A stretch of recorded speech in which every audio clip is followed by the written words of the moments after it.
Hello guys, I'm back with another topic in chapter 6. And again, it's not another topic, but it is the first topic for chapter 6, which is the properties of sections.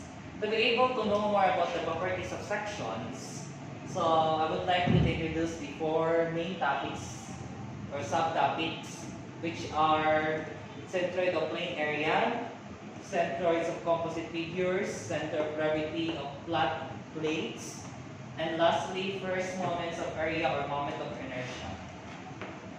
So when we say centroid of plane area, so it is plane area, so involving only the two axes, the x and y. So to be able to know the point G,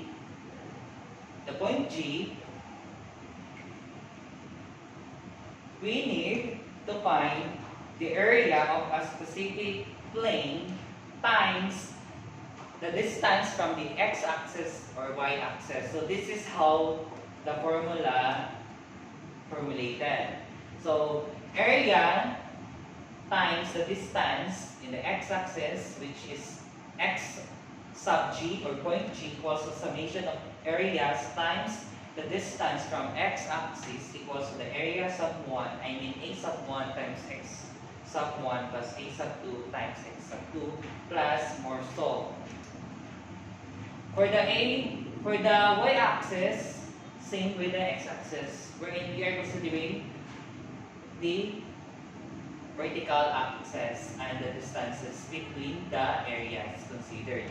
So there are, this is one figure, but we subdivided it through identified shapes such as rectangles or square or circle.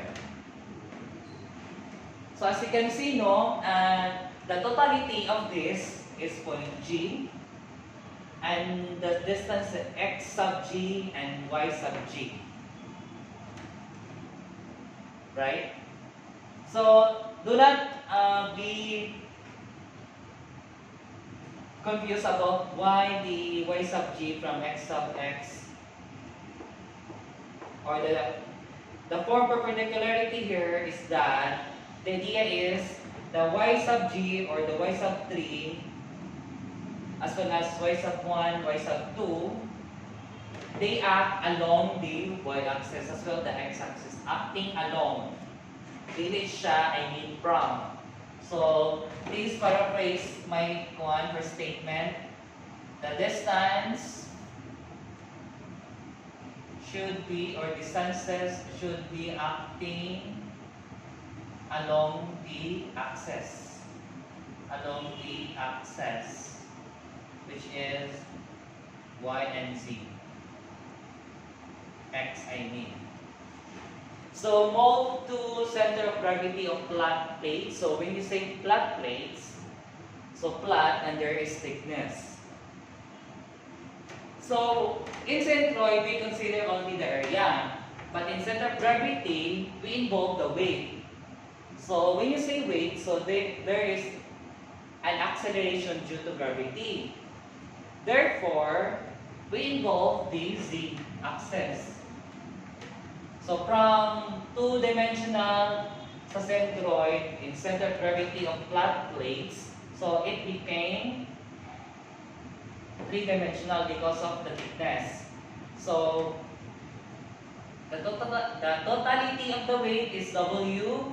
So there is various weights acting on a certain body, and the distance of the weight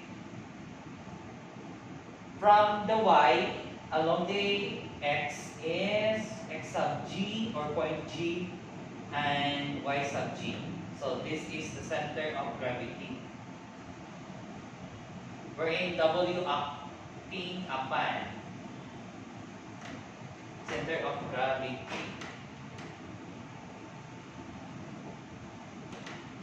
No? So let's consider move to centroids of composite figures. So when you say composites, it involves different shapes as well as punch. Meron siyang butas. So this is where we subtracted the weight of this composite figure to the body. So, ito ang pinagkaiba ng flat plates sa composite figures because here we just adding all the weight involved so that we have the total weight. Sa composite, we have the weight, but let's consider the weight na composite figures. No, meron siya. Kapag may butas, so means negative. And now let's move to first moments of area or moment of inertia. To be able to solve the moment of inertia, because there are two along x and y, we involve here the integral calculus. So this is the formulas. So I think you are ready for example of this topic. So in the next video, I will be explaining to you or giving to you and introducing to you the example that involves the topics I have introduced to you.